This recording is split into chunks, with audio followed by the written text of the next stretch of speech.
Pourquoi le capitaine de ce bateau navigue-t-il sur les eaux agitées de la controverse? Je suis convaincu que l'homosexualité, c'est réversible. Puis que ça se fait très bien, mais qu'il faut vouloir le faire. Pédiatre depuis 29 ans, ce médecin a développé une thérapie peu orthodoxe. Il prétend convertir les malheureux homosexuels en heureux hétérosexuels. Gilles Racicot affirme avoir métamorphosé avec succès 130 de ses patients. Sa thérapie repose, selon ses propres mots, sur la base d'une restructuration informationnelle du cerveau. C'est une réorientation et une reconstruction, une restructuration complète de l'individu. Il se refait à partir de la naissance. C'est comme si on prenait, disons, une cassette vidéo, notre cassette de vie qu'on a vécu, de notre vécu depuis qu'on est né. On le refait à nouveau selon une nouvelle dynamique de pensée. Le docteur Racicot prétend que l'homosexuel qui désire modifier son orientation doit absolument changer sa dynamique de pensée.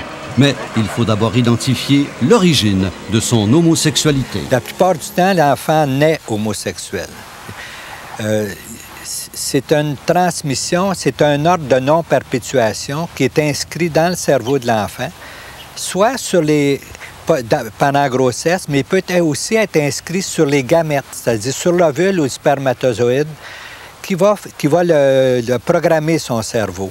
Cet ordre de non-perpétuation inscrit dans le cerveau de l'enfant à sa naissance signifie que l'enfant devenu adulte refusera de se reproduire. Et voilà ce qui serait, selon le docteur Racicot, la cause de l'homosexualité.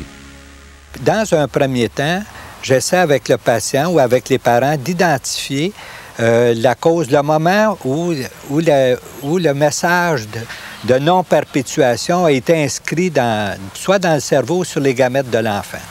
Alors, je questionne, est-ce que vous avez une partie d'homosexualité aux parents? Après ça, est-ce que votre enfant était désiré durant les 3 mois précédant la procréation? Est-ce qu'il était désiré pendant la grossesse? Souvent, avant la procréation, les parents vont dire, bien, nous autres, un des deux va dire, j'en veux pas d'enfant.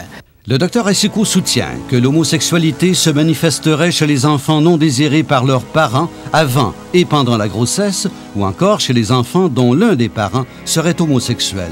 Mais comment arrive-t-il à modifier ce message soi-disant négatif? Si les parents, si la mère ou le père est capable d'inscrire un message dans le cerveau d'un enfant sans le savoir, sans en être conscient, il est d'autant plus capable de l'enlever en étant conscient. Alors, j'ai fabriqué des phrases où le parent autorise maintenant l'enfant ou s'autorise lui-même en tant qu'adulte à avoir des enfants maintenant. Peut-être papa et ou maman, parce qu'ils le sont, homosexuels héréditésurs, ils m'ont probablement transmis un message de non-procréation. Étant adulte, j'ai droit à ma liberté entière et je la reprends. Je peux maintenant me procréer si je le veux et non si je ne le veux pas. Cela ne regarde plus que moi et non mes parents.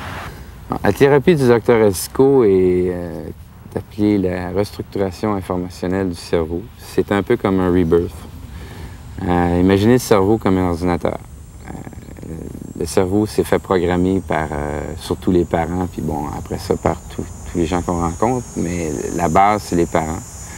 Alors, avec le Dr Racicot, ce qu'on fait, c'est qu'on efface tout le programme et on installe un autre programme qui est beaucoup plus lié à ce que la personne est en réalité.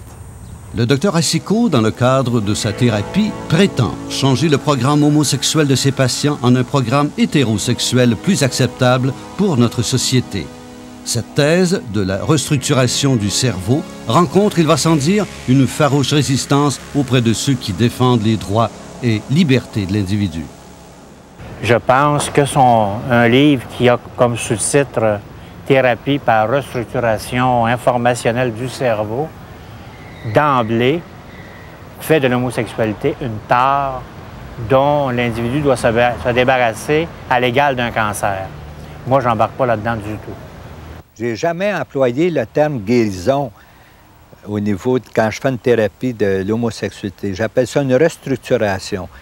Une restructuration fondamentale de l'individu. C'est une réorientation vers l'hétérosexualité et non pas, c'est un changement d'orientation sexuelle. Moi, je trouve ça complètement ridicule. C'est un peu comme si on disait que le fait d'être africain, c'est réversible, ou le fait d'être autochtone est réversible, ou asiatique est réversible.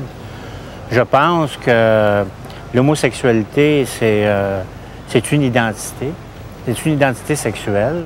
C'est des théories agressantes, dirigées contre des personnes libres et autonomes, qui ont le droit à une vie autonome au même titre que les autres.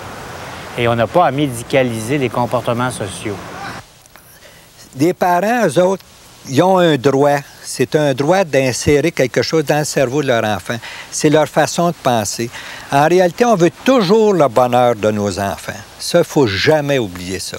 Les parents mettent quelqu'un au monde pour le rendre libre. Quand moi, j'ai hérité de la vie, c'était pour vivre à ma façon. C'était pas pour devenir l'esclave, l'outil, le domestique, la copie conforme de mes parents. C'était pour vivre, indépendamment des ambitions des géniteurs. Et ça s'applique à toutes les personnes. Les parents n'ont aucun mot à dire là-dedans. Plusieurs voient dans les théories du Dr Racicot une atteinte aux libertés individuelles. D'autres s'insurgent contre le fait qu'on puisse percevoir l'homosexualité comme une maladie. Mais disons que les théories du Dr Racicot ne semblent pas reposer sur des données scientifiques.